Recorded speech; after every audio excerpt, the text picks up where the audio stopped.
In our modern world, we put celebrities on pedestals and we take great pleasure in ripping them down. Is Meghan to blame? Is it Harry? Have they been unfair to the Queen? It looks spoiled. It looks hypocritical. The goldfish bowl of royal life is not for everybody, and it clearly wasn't for Meghan Markle. She felt stifled in the royal family, and she was determined that she was going to do it her way, and my goodness, she has done. Harry and Meghan will make an insane amount of money. Together, they are the most potent royal couple in the world. People welcomed her in. She was a star. It was the Markle sparkle. And all the stuff with her family, her father. I'm really disappointed I haven't seen my grandson. They want to say it's the media's fault. They want to say that it's Harry's fractured relationship with his brother. Then it became the diva duchess. Why is she a diva? Why? Was she pulling Harry out? Did she force his hand? Pick your villains, pick your heroes. They're all there. Do you think they walked away or were they pushed away? Maybe they've just looked around at the rest of the royal family and just thought, that's not what we want. This hasn't led to a happy ending. Tonight, an ABC News special, Royal Divide, Harry, Meghan, and the Crown, with Deborah Roberts. The royal family continue to deliver new storylines that we've not experienced before. Once Meghan and I were married, we were excited, we were hopeful, and we were here to serve. For those reasons, it brings me great sadness that it has come to this. This is a great, great story. The decision that I have made for my wife and I to step back is not one I made lightly. There was so many months of talks after so many years of challenges. Hang on, Harry. Where are you going? You're great. They're all family without you. No, don't do it. Harry has abdicated from his royal role. It was everywhere and it went around the world in an instant. Príncipe Harry y Meghan. I mean, this is like something straight out of The Crown. You reap what you sow, sister. A family fighting, two brothers butting heads. Maybe the in-law women don't get along with each other. Their grandmother's getting frustrated. Dad doesn't know what to do. Hello? That goes on in every house. That's what makes this so good. We have chosen to make a transition this year in starting to carve out a progressive new role within this institution. The palace were in utter panic mode. You take Prince Harry out of the royal family, you're taking the jewel out of the crown of the royal family. This was a complete shocker. What is the mood there in London right now? I thought, oh my God, they've quit? We now plan to balance our time between the United Kingdom and North America. And I know I haven't always gotten it right, but as far as this goes, there really was no other option. It was kind of dropping a nuclear bomb in the middle of the Queen's lap. And then all of a sudden, it was like, whoa, nobody in the royal family knows? This is like dysfunctional beyond belief. Some of the people that were there cheering them on the day of the wedding feel like this was a step too far. They put it out on Instagram, having just returned from a 6-week break in Canada. A couple that we knew weren't happy. Realising, having a glimpse of what life could be like outside of the bubble in London, and saying, you know what, we're going to do this. This is what we want to do. They've come across as rather precious, spoilt millennials, throwing the toys out of the pram because it's not exactly what she wanted or they wanted as a couple. Harry and Meghan, in the eyes of the public, said, oh, actually, we just want the good parts. And we don't want to do all of this sort of boring pomp and pageantry. The public doesn't want them on yachts in the south of France with Elton John, because that's not what it means to be royal here. She probably has the sort of fairy tale view that we had, only to find that once she becomes involved with Harry, it's not a fairy tale. They started to get a lot of criticism about the way they were living their lives. Were they just being naive? It's not all palaces and fast cars and lots of money. It's the gilded cage. In the end, it's not about you, it's about anything you can do to support the Queen, who's the head of state. For Prince Harry to make the decision to say, I'm stepping back, I don't want to be a royal, that is an enormous slap in the face for the royal family as an institution itself. So Harry was, if you like, summoned to see the boss of the family. There was then a summit at Sandringham. It was a 2-hour meeting with Harry, the Queen, Charles, and William. Harry, I heard, was extremely nervous before he went in there. He hoped that going in there he was going to see his 93-year-old grandmother, who has always had a soft spot for him, but there was a strong chance that behind that door was also a very angry monarch. And there they began to hash out what this new role for Harry's going to be. Who's going to pay for what kind of security you're going to have, where you're going to live, how many times you're coming home, what are your titles going to be, all that sort of stuff. Because they take money out of the sovereign grant, which is taxpayer money used to pay for the royal family. People in this country feel they have an ownership. So there's this sense that they should not be freeloading royals. And then came this sort of unprecedented statement from the Queen. Although we would have preferred them to remain full-time working members of the royal family, we respect and understand their wish to live a more independent life as a family, while remaining a valued part of my family. She repeated this word family 8 times in her statement. So the tone was more grandmotherly than sovereign. We support you, Harry. We're disappointed, but we want what's best for you. That is unprecedented. It was her saying, this is my family, we're sorting it out. But essentially that Harry and Meghan had got what they wanted. Harry and Meghan got what they wanted, but at a price. Our hope was to continue serving the Queen, the Commonwealth, and my military associations, but without public funding. Unfortunately, that wasn't possible. She loves Harry. When it comes to the decisions about the future of the crown, she's ruthless. And that's the big thing that people wanted to see, like the Queen came down with the hammer. She's 93 years old. She has been known to be tough, but yet she sounded very grandmotherly. But you can be lovingly tough, and in a very short period of time, a decision had been made by the Queen. Tonight, everyone looking at the clues in the Queen's words. Taking away the HRH titles, removing public money, they're no longer working members of the royal family because the Queen's not allowing it. I've accepted this, knowing that it doesn't change who I am or how committed I am. But I hope that helps you understand what it had come to, that I would step my family back from all I have ever known. I think despite our surprise at the way in which this news was delivered, the signs were there all along. We saw it when we were on the royal tour with them around Australia. Harry was not his usual self. He wasn't chatty, he wasn't calm and relaxed. He was kind of angry. The documentary that Meghan and Harry did with ITV clearly showed two people in a very fragile state. Meghan said that this wasn't what she expected. It's not enough to just survive something, right? Like, that's not the point of life. You've got to thrive, you've got to feel happy. It became clear now in retrospect, this is only going to go on for so long. It's a very real thing to be going through behind the scenes. They wanted privacy for their lives. You know, the way they introduced Archie was different. He wasn't given the title of Prince Archie. He was just Baby Archie. That was a clue. They'd reached a point where they knew that they had to make change quickly, or it could have major damage on their lives or even their mental health. Royal watchers are losing their minds, apparently. The backlash against the Duke and Duchess of Sussex decision has created enormous divisions. It's been very divisive. They are human. But they keep having problems. They keep doing the same silly things over and over again. Silly. Is she the victim or is she the villain? Is she the woman who stole the People's Prince? For me, maybe Meghan is the woman that set Harry free. Meghan has, if you like, given Harry the confidence and the courage to take the biggest gamble in his entire life. Next, Megxit and the media. The press in this country have made Meghan's life a living hell. Meghan is being blamed. It seems almost 1,000 years ago, from May of 2018, when Meghan and Harry got married. It was this beautiful spring day. And their idyllic wedding was just typical of the British sort of adoration for them. It was so magical.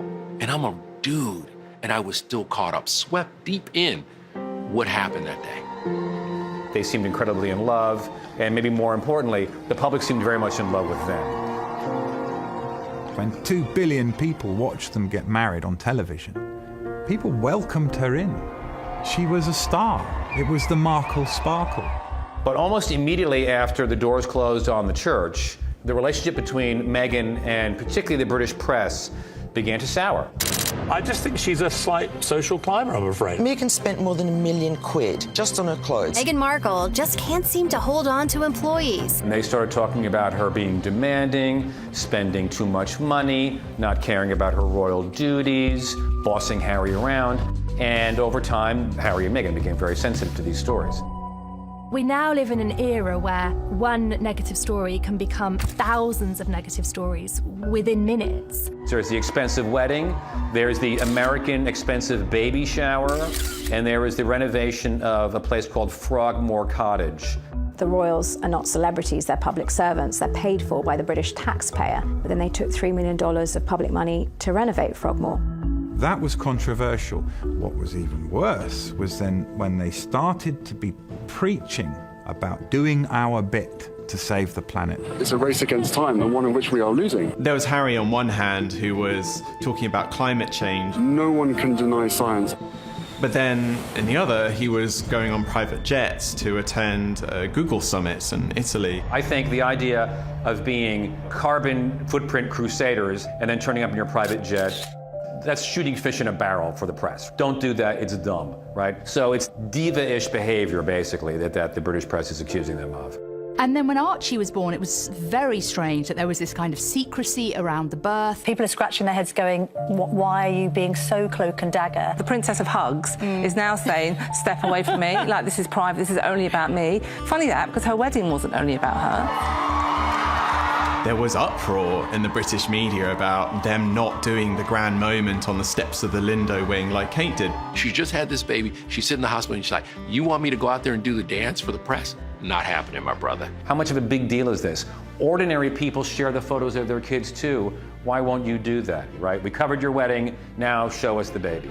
It seemed ungrateful. Harry and Meghan changed a tradition and they released a photo with the Queen, with Prince Philip, with Meghan's mother Doria. These key moments that have happened in their lives have been shared on Instagram instead. We're in this world now where the press is being bypassed and they can't bear it, so they just need to be as sort of sensational as possible. The criticism started, oh, she's opening her own car doors, you know, she doesn't understand royal protocol, she's talking too much, she's not talking enough. She was under the most unbelievable level of scrutiny. My British friend said to me, I'm sure he's great, but you shouldn't do it because the British tabloids will destroy your life. And all the stuff with her family, her father, her sister. Meghan Markle's family is a disaster. It is that simple. There's no way to get around it. Thomas Markle sitting next to Piers Morgan on British TV. I'm a little embarrassed for them and feeling very sorry for the Queen. Once again, he's exposing things about his daughter. And there's a sense, I think, that she feels that she's been hard done by, that she wasn't given a chance. I never thought that this would be easy, but I thought it would be fair. For me and for my wife, you know, of course there's a lot of stuff that hurts. I will not be bullied into playing a game that killed my mum. He thinks that the press killed his mother, that the sound of the camera shutter, reminds him of that horrible time. You know, you really can't blame him for feeling that way. However, at the same time, those cliques are journalists who have been invited, and it's a very different thing to the photographers who were physically pursuing his mother throughout her life. I think he's terrified for Meghan. And there was an element right at the bottom of this, when you boil it all down, of a loving husband trying to protect his wife. I spoke to Harry a few days ago. He has suffered a lot from all of the things that have happened to him. He suffers a lot from people judging him.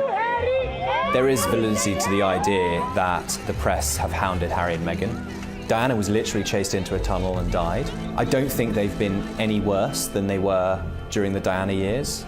Princess Diana was actually physically hounded by the paparazzi. They had cameras in her face, they were chasing her down the street.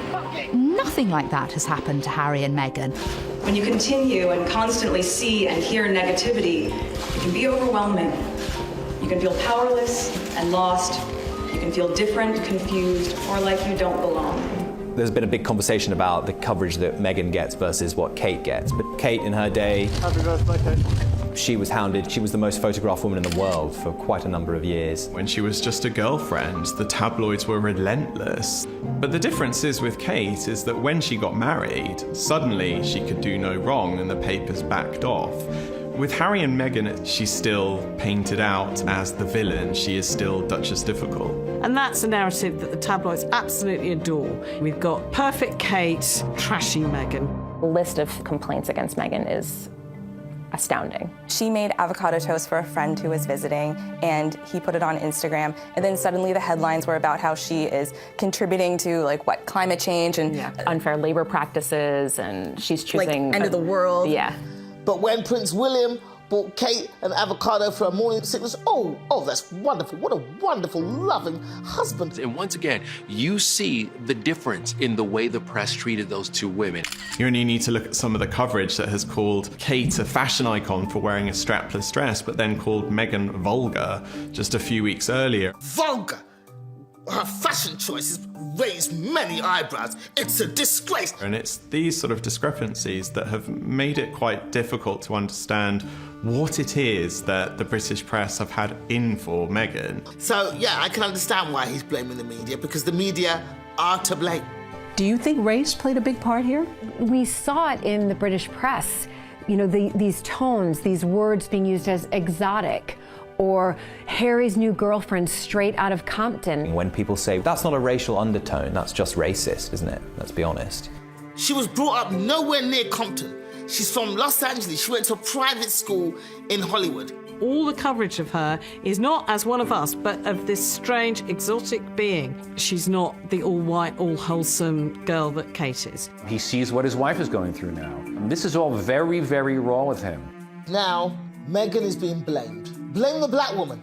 She's separated Harry from his family. The reason that they didn't want any press pictures of Archie after he was born, because they knew perfectly well that all the press wanted to know was, what colour was he? A BBC host had the guts and boldness to tweet a picture comparing Archie to a chimpanzee. If you listen to every single excuse that was given, but he didn't mean it. It was a joke. It was racist. And not one member of the royal family said anything to support or defend her. I think both of them felt very alone towards the end of their time in the firm. When we come back, Meghan and the royal reality. The royal family is not kombucha at your door at 4 o'clock in the morning. It's stale sandwiches and white bread. That is what the royal family is. How do you take a self-made woman in her 30s who personified the American dream before she even met Prince Harry, put her into the situation of the royal family, and expect her to be able to breathe? The flip-flop culture is part of just who I am. Hippy-dippy kind of woke avocado toast eating, you know, Pilates and yoga, smoothie. I love my cutoffs and flip-flops and being as relaxed as can be. We kind of think that's weird, all of that, you know? She was a divorcee with 1 million followers on Instagram, an actress, didn't tick a single box of princess-in-waiting material. She wasn't just this clone come to marry Prince Charming. If anybody knows about marrying into an aristocracy, as an American, you do. Are there rules? Is there a rule book when you start to enter this world of nobility? And America, we love the royal family and we love the aristocracy, so of course we must know how it's done. Table manners, like 6 forks, 6 knives, 3 spoons, 4 glasses, and that's what Meghan has had to go into. But do you have that sense of responsibility, Prince Harry, for what you're asking Meghan to do? That sense of responsibility was essentially from day one. But, I still had to have some pretty, frank conversations with her to say, look, what you're letting yourself in for it's a big deal. On the day she said I do, she also took on a job at the same time, a job that she had absolutely no say in how she gets to do.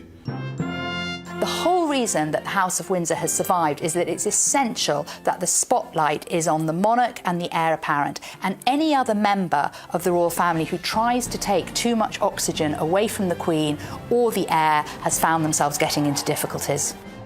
I would argue that it looks like it's a very hard place for a modern woman. Being a part of this family and the platform that comes with that is an incredible responsibility that I take really seriously. I think the way Meghan tried to work in the palace didn't fit in with how other members of the royal family worked. I know aides who have 1 meeting a month with their principals. Harry and Meghan were popping in and out of the office almost every day for briefings and updates. I think they felt that she'd come in and, you know, kind of be a sleepy little royal. But Meghan was like, no, I need to know the people, the places, I'm gonna talk to people, I need to know nationalities, I need to know languages. There have been reports that she comes to meetings with tons of questions and binders, that she does the work ahead of time. She's aggressively emailing her staff at 6 in the morning. She couldn't do anything right. Now, if every American got in trouble because they sent emails too early in the morning, I'm like, isn't that what you're supposed to do? Women don't need to find a voice. They have a voice. They need to feel empowered to use it. And people need to be encouraged to listen. Suddenly, Meghan's charm, that was her hard work and her perseverance, was being turned into a problem for the royal family. I cannot believe it's 2020 and we're still faulting women for being ambitious. To be relatively boring is to be a very good fulfiller of the royal role. Honestly, you know, you want to leave your glam and your drama to the politicians. The characters that do well in the royal family are those stoic characters who really live to serve, who put their head down. Camilla, who supported Charles amazingly. Kate, who is now an absolutely wonderful queen in waiting. She was incubated into being a princess. She's learned never say anything, always smile, always have lovely hair. You're done. Now, I think we, as a country, have to think, well, is that what we really want from our royal women? We want them to be Stepford wives? You know, I mean, really? There's a motto, never complain, never explain. And the royal family don't like it when anybody rocks the boat. That was always Diana's problem. It was isolating, but it was also a situation where you couldn't indulge in feeling sorry for yourself. You had to either sink or swim. And you had to learn that very fast. And what did you do? I swam. When the BBC Panorama interview aired, I mean, that was a seismic moment for the monarchy. You could not believe that here was one of the most prominent members of the royal family spilling the most intimate details of her life on national television. But you really believe that it was out of jealousy that they wanted to undermine you? I think it was out of fear, because here was a strong woman doing her bit. Interesting, driven, passionate people like Diana, like Meghan, they find those constraints very, very hard. You're not allowed an opinion. And in this day and age of Twitter where everyone has an opinion, it's very hard to just say, oh, you know what, I'll bite my tongue on every single little thing. And of course, it's terrifying, the thought for the royal family that this may repeat itself if the Duchess of Sussex decides to give an interview, probably to the American press. I hope to God Meghan breaks her silence and does a Diana-style interview. I hope she does. She deserves it. Why not? She needs to be able to clap back at all those haters. But Meghan gave us a glimpse into how she's feeling anyway when she spoke to ITV. That now famous phrase that she said to Tom Bradby, where she said, "Thank you for asking me how I am." And also thank you for asking, because not many people have asked if I'm okay. But it's a very real thing to be going through behind the scenes. And the answer is, would it be fair to say not really? Okay. What did you hear when you heard that statement? What I thought of that was she's a shell of herself. She's not that full of life, optimistic American that we first saw on that sofa when they were engaged. And I think she thought, well, why should I have to do all of this in the public eye if no one's going to listen to me and none of the really good ideas I have are going to be heard? I think we feel that she had this immense privilege and she's almost sort of thrown it back in our faces because it wasn't exactly what she wanted or expected it to be. They've brought diversity into the royal family. They've brought an American into the royal family, a divorcee. They've shown that they can be modern and inclusive. And yet within 2 years, Meghan can't hack it. There was going to be this clash between a family wanting to bend her into place and her wanting to change them. So, yes, maybe Meghan hasn't succeeded in totally revolutionising the royal family, but they haven't succeeded in bending her into place. Next, Harry, a reluctant prince. And during that period of frustration, did you ever wish that you weren't a prince? I wish that quite a lot, actually. What we've always known with Prince Harry is that he is a reluctant royal. You can take the prince out of Harry, but you can't take the Harry out of Harry. I want you to hear the truth from me, as much as I can share, not as a prince or a duke, but as Harry, the same person that many of you have watched grow up over the last 35 years, but now with a clearer perspective. Now, life is going to be very different for him. Yes, the abdication of royal rank is a huge step for a prince. And he has followed his heart, God knows. He's followed his instincts. My goodness me, it's going to be a challenge making this work. But that is Prince Harry. He doesn't want to be a royal. He's being a father. This is a guy who is trying to protect his cub and his lioness from whatever it takes. He has become an incredible man, the man that his mother would be proud of. I think it's really important to remember that the British public have kind of adored Harry, and he is like the nation's favourite son. We felt so devastated for him when we saw him as a young boy walking behind his mother's coffin. Somebody losing their mother and then it being, projected to the millions on TV screens. It gives me chills thinking about it. He said, I kept thinking, this is my mother. Why are you crying? You couldn't have loved her like I loved her. The country essentially adopted Harry and William as their own. The fascination now, especially with this generation, is we care about her sons and we want to make sure that they're happy. What we saw after Diana's death is that the bond between William and Harry surpassed any brotherly bond. I think for a long time, William and Harry maybe felt like a team outside of the royal family, children of Diana, somehow, different to everybody else. But you simply cannot underestimate how close Harry and William became. Harry obviously has been born and bred with a sense of duty. At the same time, before he even met Meghan, he was talking about the possibility of not being a prince. This is my bed. I don't really make it when I'm down here, which is a joy. That's it, made.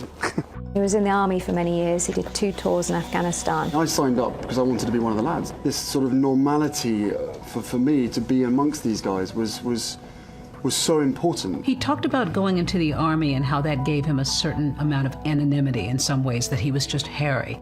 And then, while he was out on operations in Afghanistan, somebody says where he is and he's brought home. I think that really hurt him. We saw Harry, for a number of years after leaving the army, almost taking the role of official royal gooseberry. Like the third wheel with Meghan and Will. It would be Harry popping up in the background at all sorts of events. Enter Meghan. Enter Meghan. She's already experienced a life that he wants a slice of. The British are very kind of reticent to do anything drastic, and he kind of needed this American to come and say, no, take what you want in life, be the person you want to be in life. When you have the privilege of meeting him face to face, he doesn't disappoint. He's a life and soul. He's the guy, he's the member of the royal family that if you were going to have a barbecue or a dinner party, he'd be top of your list of invites. In spite of the place that he was given and all of the benefits and comfort that life has given him, he's one of the most committed and hardworking people that I know. Centre Ballet is a charity that is very special to Harry. It was set up in memory of Princess Diana. I was named the first ambassador for the charity, helping kids with HIV. My commitment to Centivali comes from an inspiration from the leader of Centivali, which is Prince Harry. Africa's very close to my heart. Obviously, my mother had a soft spot for Africa as well. Sadly, over the last couple of years, Harry and William's relationship has gotten worse. Sometimes to Harry, William is his brother, and other times he's the future king and his boss. And it's always hard to sort of differentiate where the line is. When seeing Harry and Meghan's whirlwind romance unfold, William put the brakes on, or tried to, and said to his brother, look, just take your time, don't rush into anything. I don't think Harry ever really got over that. There's been a lot of talk in the press about rifts with your brother. How much of that is true? We're brothers, we'll always be brothers. We're certainly on different paths at the moment, but I will always be there for him, and as I know, he'll always be there for me. There's very little that we know about William's reaction to this, and from the conversations I've had with aides, he said very little. I think as a brother, he's been quite hurt at Harry's actions. Harry's decision comes from a very powerful statement he made last year in this ITV documentary when he said, I will not play the game that killed my mother. Every single time I see a camera, every single time I hear a click, every single time I see a flash, it takes me straight back. How can he live every day with the job that he has if that's the reaction that he's feeling? I think Harry still seems like that guy who was wounded at the age of 12 when his mother died. When I started my public life 12 years ago, I understood the media might be interested in what I did. I can only imagine what you may have heard or perhaps read over the past few weeks. But I was not aware of how overwhelming that attention would become. But the media is a powerful force. In a manner that's been hard to bear. I hope that helps you understand what it had come to. I will be reducing the extent of the public life I've led so far. That I would step my family back from all I have ever known, to take a step forward into what I hope can be a more peaceful life. I could see in his eyes and in his voice that he's on to something really spectacular. There are definite echoes of Princess Diana in the speech that she gave, but you would have thought that rather than repeating this, Harry would have looked at that and seen that it actually didn't work for his mother outside the protection of the royal family, and she was much more vulnerable and much more exposed. Tragically and paradoxically, it makes his story that much more compelling. If he had said it's all behind me, people wouldn't be paying attention. But because he says it's not behind him, he becomes that much more of an ongoing story. So his honesty is almost drawing the attention that he probably doesn't want. Going forward now, if this decision for Harry to step back does nothing else, I hope that it heals that breakdown in relationship between Harry and his brother William. Because unless they reconnect, unless they can continue to be mentors for each other, certainly when Prince William eventually becomes king, he'll be a far lesser king without Harry as his support. Coming up, Harry, Meghan, and money. Who's going to pay for their security? The decision that I have made for my wife and I to step back is not one I made lightly. The breakaway royals, Meghan and Harry. Meghan has left the UK and now returned to Canada. We are taking a leap of faith, so thank you for giving me the courage to take this next step. Do you think they walked away or were they pushed away? I think they walked away. I think they had enough. This is the start of a whole new adventure for the Sussexes, for Harry and Meghan, and their ability to choose to give Archie exactly what kind of life they want for him.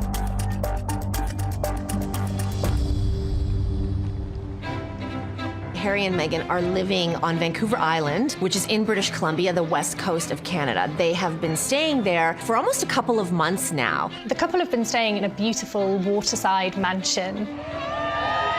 Well, I think Harry and Meghan have already experienced a breath of fresh air in Canada, a place where they are hugely adored. Canadians are really excited about Harry and Meghan moving to Canada. We haven't learned how to play it cool yet. Meghan lived in Toronto during the time that she was acting on Suits. I have been killing it here for the better part of a decade. We're kind here, we're polite. It's not going to be as negative towards them. At the same time, I think Canadians would feel a little bit hurt if Canada was just being used as a halfway house. They thought they could have a halfway house, but they were told, no way, you're out. The Queen had to rule decisively, taking away the HRH titles, removing publicly funded money, making them pay back about $4 million of money that was spent renovating their house. This is not an easy ride for Meghan and Harry. But I will tell you this, here's what they will gain. Harry and Meghan will make an extremely insane amount of money. That first Meghan and Harry interview is worth millions. And also, Harry has received a lot of money from his mother, grandmother, his father is still one of the wealthiest people on this planet. So the money's never gonna dry up. What I hope will happen is they will use their celebrity, they will use their charm and good looks and whatever to raise money from people all over the world. I think that him and Meghan together from that platform that they are creating are going to be very important in the history of making the world a better place. Meghan and Harry's decision to step away from the royal family only enhanced their brand potency. They're now famous and culturally symbolic in a way that no other royals have ever really been. The problem that the Queen has is she has to protect the royal brand, and it has immense prestige. Yeah, there have been huge conflicts of interest when royals have tried to monetize the brand. I'm so unconventional that instead of serving tea, I serve Ocean Spray Granapple juice drink. We've had Fergie with some rather strange commercial adventures. 我是 Peter Phillips. If Peter Phillips, the grandson of the Queen, is allowed to go to China and film a milk commercial, I think Harry and Meghan getting involved in philanthropic-related projects for Netflix or Apple TV is not going to be a problem. I don't think Prince Harry means he's going to become a brand ambassador for Rolex. Harry can still raise all the money he needs for Africa and the Invictus Games. Meghan can do all the things she wants to do now on a regular basis. She can be Angelina Jolie, a nice version. The last remaining question for Canadians is who's going to pay for their security? The Canadians are very particular about taxes and money and where it's going. Estimates for Harry and Meghan's security have come in at anything from $1.3 million to $8 million. Everybody's talking about, will they be able to pay for their security? You're damn right they'll be able to pay for their security. And they could pay for yours too. I think that actually Harry and Meghan are going to get into more difficulties with paparazzi. There'll be less of an organised structure around them every time they go to an event. So we saw it with Harry's mother, Diana, Princess of Wales. Photographers chased Diana not to get a picture of Diana. They chased Diana to get a picture of Diana in her current emotional mood. That's what's going to go on with Meghan. At every single moment in their lives, whether it's the first major commercial deal or their next child, every single moment will be tracked. The idea that by somehow stepping back from the royal family, they're going to somehow regain control of their privacy is tragically a fool's errand. That's just not going to happen. In fact, it's going to get worse. UK photographers have traveled and camped out in Vancouver Island for weeks now, so they still will be photographed in Canada. He wants to live a normal life, as normal as his life is going to be, right? Because when you have 1,000 paparazzis outside your house in Canada waiting to get one picture of your son, that's not very, very normal. Next, a monarch and her grandson. Would the British public welcome them back? I think the British public will always welcome Harry back. At the end of the day, there are lots of reasons that people care about this story, but one of the main reasons is because they're worried about the Queen. Long live the Queen. We love the Queen. Your Majesty, you look beautiful. This is a human story. The Queen is 93 years old. Her husband, Prince Philip, is 99 this year. He's not been at all well recently. She's had to cope with that. She's had to cope with Brexit. She's had to cope with Prince Andrew and all those dramas at the end of last year. But don't forget, this is a woman with a lot of experience, and I don't think people should worry too much. She has been through a lot. Seeing 3 of her children go through divorce, seeing her 2 grandsons lose their mother, this on a scale of tragic events in the royal family is very low down. Who won in this issue? Harry and Meghan or the Queen? I think everyone won. And the reason they all won is that you don't walk away from any negotiation with everything that you want. The Queen looks like she dropped the hammer on them. Harry and Meghan have gotten out of a system they don't want to live in anymore. They've gotten everything they want. It's very sweet. Hi, nice to meet you. To now have spokespeople living in another Commonwealth country, Canada, where the Queen is also the Queen, it's actually a win for the royal family. Are they still considered royals at this point? Harry was born into the royal family, and in a sense, you know, that blood tie will continue ad infinitum. But his royal rank, which is his princely appointment, has been put into suspended animation. Going forward, they don't have that kind of ethereal, everlasting, eternal magic that the royal family gives you. The Queen seemed to intimate that in about a year's time, we will see how this is all going. Is this kind of a trial separation, as it were? Well, I think there's a view that they will come back to look at how it's working in a year's time. I think we'll look back in 6 months' time and realise that not much has actually changed. They're obviously trying to do the best for their marriage, their best for Archie, for their son. But Harry does love his family. The important thing to remember is that the Queen is a grandmother and she has so much love for her grandson and he adores her, and that bond will stay.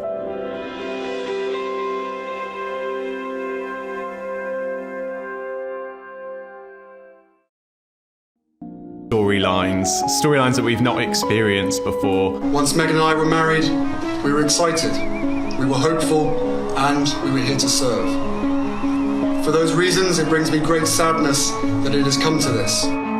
This is a great, great story. The decision that I have made for my wife and I to step back is not one I made lightly.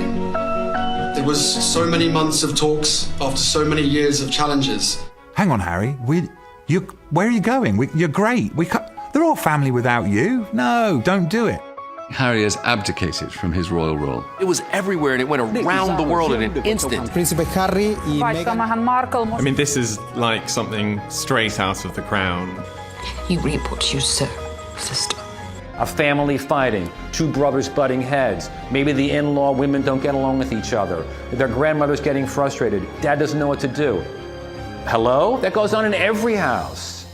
That's what makes this so good. We have chosen to make a transition this year in starting to carve out a progressive new role within this institution. The palace were in utter panic mode. You take Prince Harry out of the royal family, you're taking the jewel out of the crown of the royal family. This was a complete shocker. What is the mood there in London right now? I thought, oh my God, they've quit? We now plan to balance our time between the United Kingdom and North America.